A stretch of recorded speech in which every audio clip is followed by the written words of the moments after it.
नमस्कार दोस्तों, कैसे हैं आप सभी का स्वागत है आपके अपने चैनल राजीव कॉम्पिटिटिव क्लासेस में। दोस्तों, आज का वीडियो आप लोगों के लिए काफ़ी ज़्यादा खास होने वाला है। शिक्षा विभाग का नया नोटिस जारी किया गया है। स्कूल में इन सभी पंजियों की होगी जांच, सभी शिक्षकों की होगी जांच। देखिए, सबसे बड़ा इंपॉर्टेंट वीडियो है, हर एक शिक्षक के लिए इंपॉर्टेंट वीडियो है, तो वीडियो को अंत तक आप लोग देखिएगा। ऐसा नहीं है कि वीडियो को स्किप करके आप चले जाइएगा।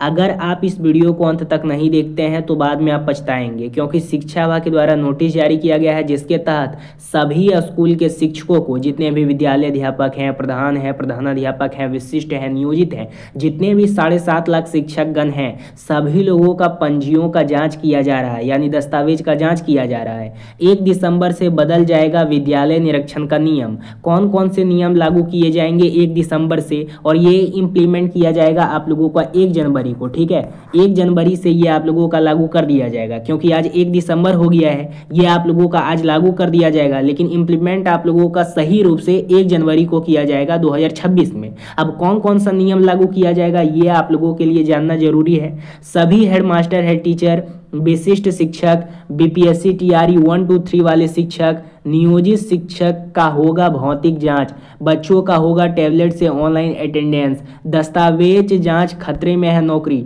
हर एक शिक्षक का नौकरी यहाँ पे खतरे में है, क्योंकि आप लोगों का दस्तावेज जो जांच है वो कड़े रूप से किया जा रहा है। जब से आप लोगों का निदेशक का आदेश आया है तब से सभी शिक्षक को काम करना है। क्या क्या काम करना है सो बताऊंगा इस वीडियो में। उससे पहले नए हैं चैनल पे सब्सक्राइब कीजिएगा, बेल आइकन को प्रेस कीजिएगा। वीडियो को हम लोग शुरू करते हैं। अब देखिए दोस्तों, विभाग द्वारा समय समय पर आदेशित नियमों, आदेशों एवं पत्रों का समेकन जो विद्यालय संचालन के मूलभूत बिंदु है। सबसे पहला बिंदु है कि शिक्षक संबंधित बिंदु, सभी शिक्षक शिक्षिकाओं के समय पर विद्यालय पहुंचना। सबसे पहला पॉइंट है कि जितने भी शिक्षकगण हैं सभी को विद्यालय पर समय से पहुंचना। अगर समय से नहीं पहुंचते हैं तो आपको कार्रवाई आप पे की जाएगी।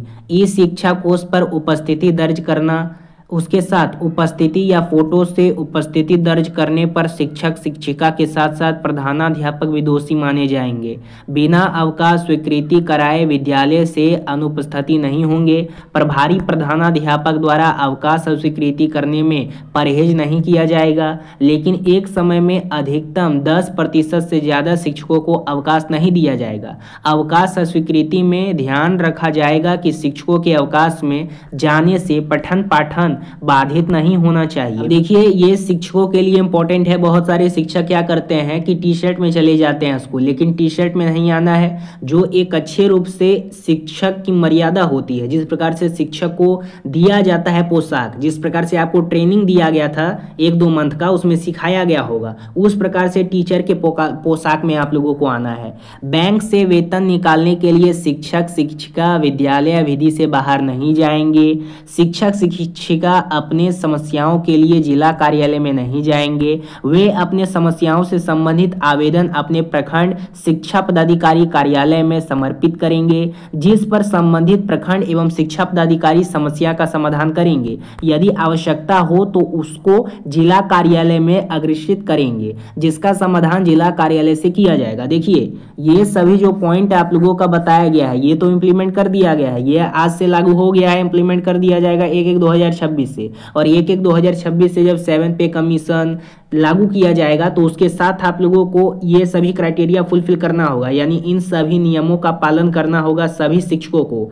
विशिष्ट वाले शिक्षक, नियोजित वाले शिक्षक, प्रधान शिक्षक, प्रधानाध्यापक और विद्यालय अध्यापक, यानी सभी 7.5 लाख शिक्षक। एक माह के 25 तारीख तक विद्यालय में पदस्थापित शिक्षक शिक्षिका कर्मियों एवं आधार ऑपरेटर सहित सभी का उपस्थिति विवरणी सहित कार्यालय को उपलब्ध करा दिया जाएगा। अब देखिएगा, विद्यालय एवं परिसर की व्यवस्था के बारे में कुछ आप लोगों का पॉइंट दिया गया है, इसको भी देख लीजिएगा। विद्यालय अवधि में किसी भी वर्ग, कक्ष या भवन में ताला बंद नहीं रखा जाएगा। अनुपयोगी उपयोग में नहीं आने वाली सामग्री को विद्यालय शिक्षा समिति के सहयोग से नीलामी कर दी जाएगी। ऐसा नहीं है कि जो प्रधान शिक्षक या प्रधानाध्यापक हैं या जो शिक्षक हैं अपने मन से जा करके कबाड़ वाले पे जाके बेच दिया जाए, ऐसा नहीं है।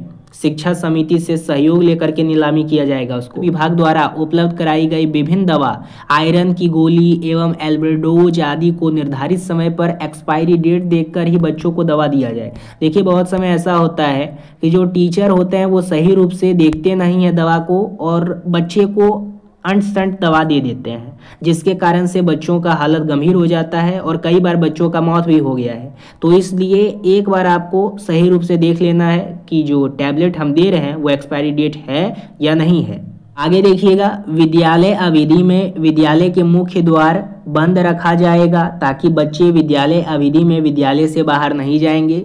ऐसा होता है कि बहुत सारे जो बच्चे होते हैं वो क्या करते हैं, स्कूल टाइम जब होता है, ठीक है, या फिर जब लंच वगैरह होता है उस समय वो भाग जाते हैं खिड़की से अपना पुस्तक फेंक करके या बैग फेंक करके। तो उस पर आपको कड़ा और विशेष ध्यान रखना है। वर्ग कक्ष को भी आप लोगों को व्यवस्थित तरीके से रखना है, जैसे कि वर्ग कक्ष साफ सुथरा हो, अनावश्यक सामग्री ना रखा जाए, वर्ग कक्ष में पंखा और पर्याप्त रोशनी के लिए LED बल्ब अथवा ट्यूब लाइट की व्यवस्था हो तथा बिजली के तार और उपकरण लटकाते एवं खराब नहीं होना चाहिए।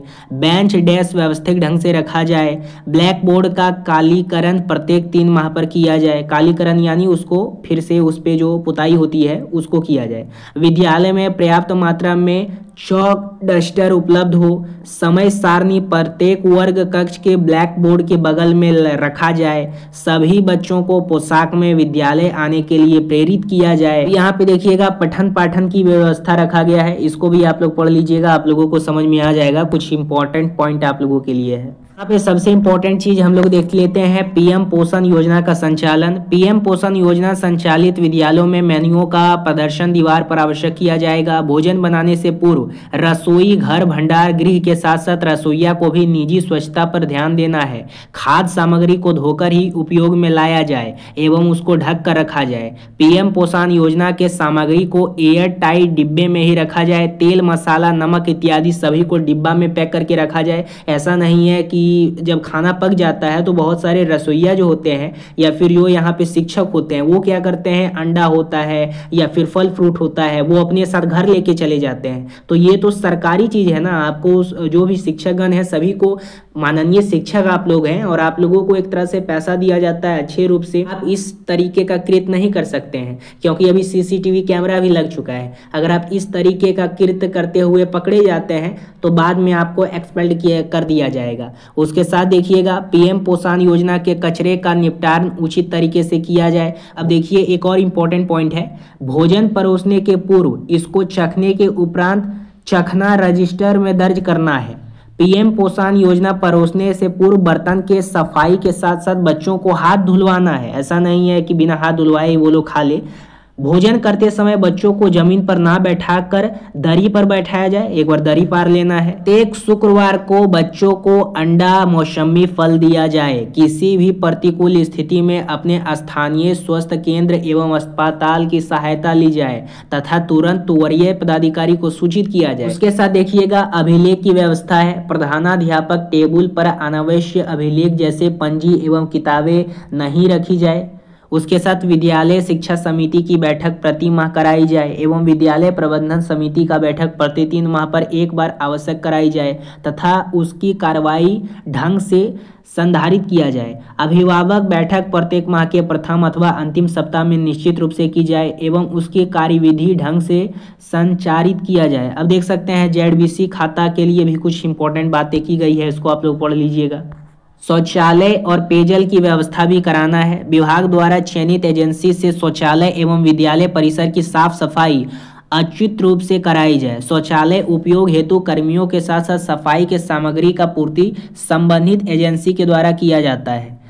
उसके साथ विद्यालय प्रधान के द्वारा सत्यापन के उपरांत ही एजेंसी को भुगतान किया जाए। देख सकते हैं किसी भी परिस्थिति में विद्यालय अवधि में शौचालय में ताला बंद नहीं होना चाहिए। इस प्रकार से शिक्षा विभाग की तरफ से नोटिस जारी किया गया है और ये हर एक शिक्षक के लिए इंपॉर्टेंट है, ये मैं आप लोगों को बता देना चाहता हूँ। ये जो भी पॉइंट मैंने आप लोगों के साथ साझा किया ये हर एक शिक्षक के लिए इंपॉर्टेंट है, चाहे वो हेडमास्टर है, टीचर हैं, उनके पर तो रिस्पॉन्सिबिलिटी है। उसके साथ विशिष्ट शिक्षक हैं, BPSC शिक्षक हैं, नियोजित शिक्षक हैं, सभी को इन सभी चीज़ों पे विशेष ध्यान रखना है। देखिए आप लोग जो है एक सम्मानित शिक्षक हैं। बिहार का सबसे नीचे स्तर कुछ गिरा हुआ है तो वो आप लोगों का एजुकेशन है।